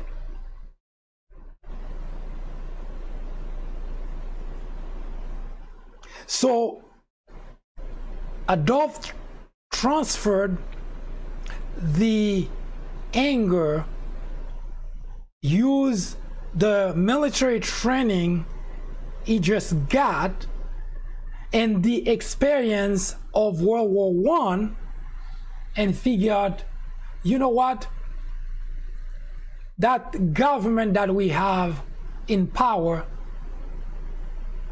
doesn't seem to understand things. Why are they paying? Why should they pay? But Adolf Hitler was a simple corporal. Decorated, I might add, because after World War I, he was decorated, I guess, for his service. Nevertheless, Adolf Hitler believed it wasn't right. But Adolf Hitler had two problems. One, he felt that Germany shouldn't have to pay for any war reparation. And two, he felt that despite the fact that Germany was slapped with a war bill, the rich, the wealthy, wasn't even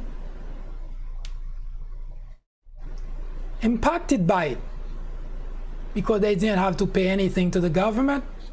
They were still enjoying life. All the while, the rest of the nation had to pay war reparation fee.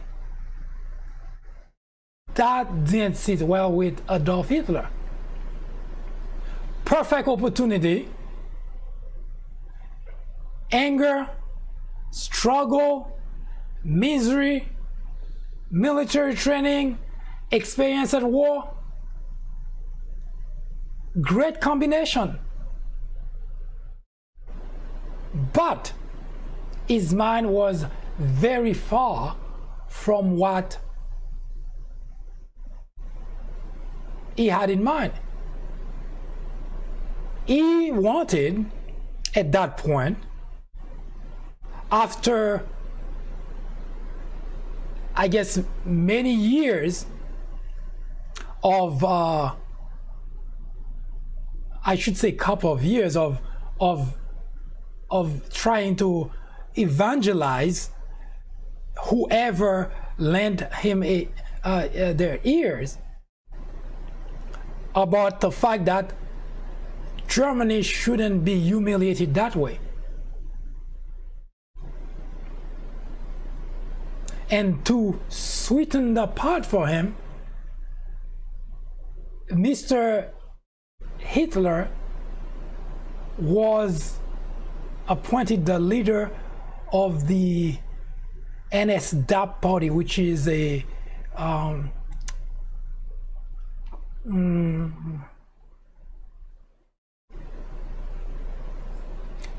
German workers' party.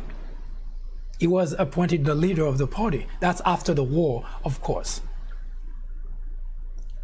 Now, he has a platform.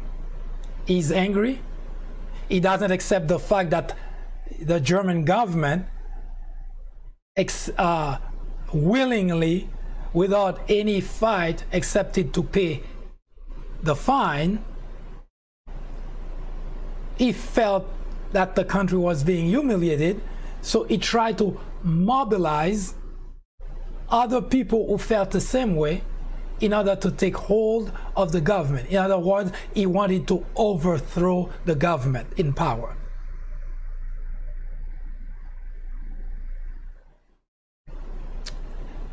Baby Adolf, going through sadness, tough parents, homeless, military. Now he is a leader of a party. He has a platform, and he is now able to mobilize people who felt the same way as he did. Nationalists, with German. We cannot accept those things from to be done. We cannot be humiliated that way. At that point, United Nations wasn't the name that was used. It was the League of Nations. So at the signing, Treaty of Versailles, at the signing after World War I, Germany, that was a take it or leave it. There was no option for Germany. Germany lost badly. There was nothing that they could do. So they signed the treaty. So they owe war fee to the League of Nations. Didn't sit well with Hitler. Now Hitler organized a group of people to overthrow the government. Not just for the sake of overthrowing, but because he didn't agree with the idea of Germany being humiliated by the League of Nations. He didn't accept the fact that Germany was struggling economically and yet had to pay a fee to other nations, and the government went along with it. So the group of people who felt the same way, they too joined Adolf Hitler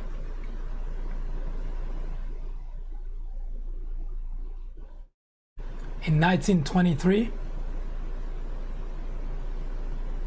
Adolf Hitler, full-fledged, with everyone who joined with him, attempted a coup to overthrow the government.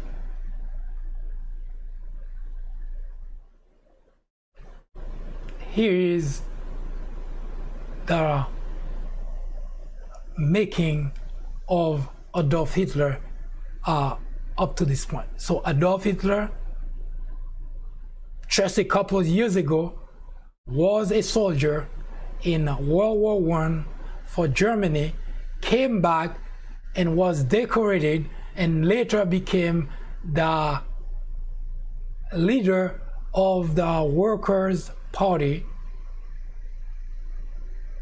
So from that little baby to that homeless man, now to become the leader of a party, well, Workers' Party, but nevertheless the leader of a party, Adolf Hitler took the opportunity to mobilize a group of people who felt, who were as nationalist as he were,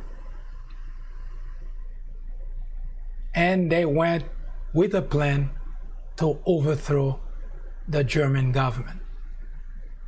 Don't go anywhere.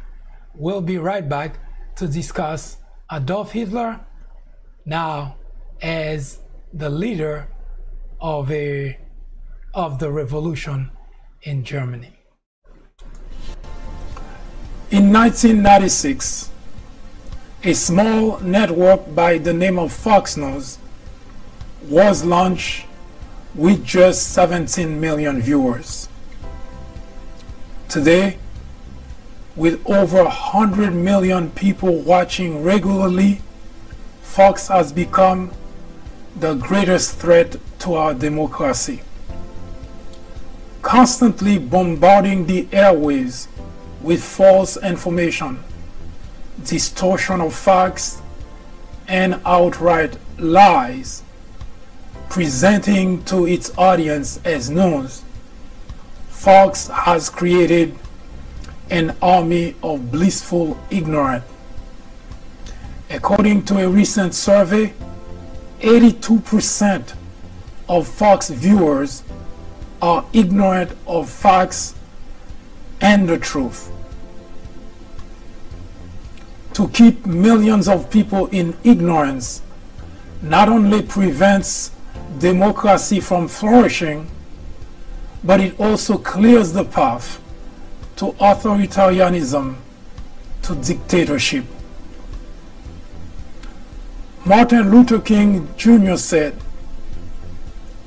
Nothing in all the world is more dangerous than sincere ignorance and conscientious stupidity. Let me finish by saying that democracy cannot survive in an environment where truth and facts do not matter. At Fox, truth and facts do not matter. Indeed, democracy in America is in jeopardy. It is a crisis the country can no longer ignore.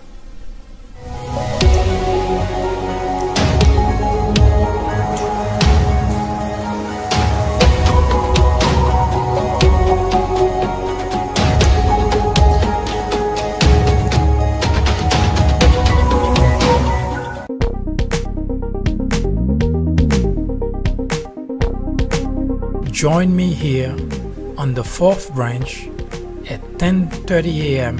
and 6:30 p.m. every Saturday.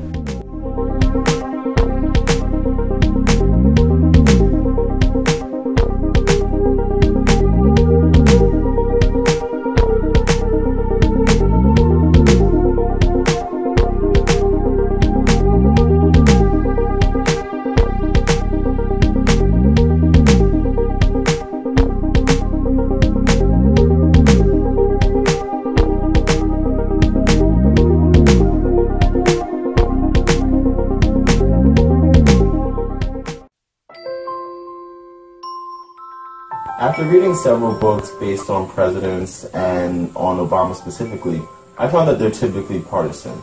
The Obama legacy targets the heart of the issue by giving credit to the president where it's due, but definitely coming down hard on Obama on his bigger failures, like his handling of the Syrian crisis. If you are in college, going to college, you are an educator, a faculty member, or someone with interest in government or politics, the Obama Legacy is definitely a book to read. My professor recommended The Obama Legacy. A friend actually recommended The Obama Legacy. I would highly recommend this book for anyone, whether for academic use or leisure reading. I would recommend this book to anyone out there searching for an impartial and unbiased look into Barack Obama's tenure as president. The Obama Legacy. I would definitely recommend this book as a good My read for professor both recommended liberals The and Obama conservatives. Legacy. A friend actually recommended The Obama Legacy. I would highly recommend this book for anyone, whether for academic use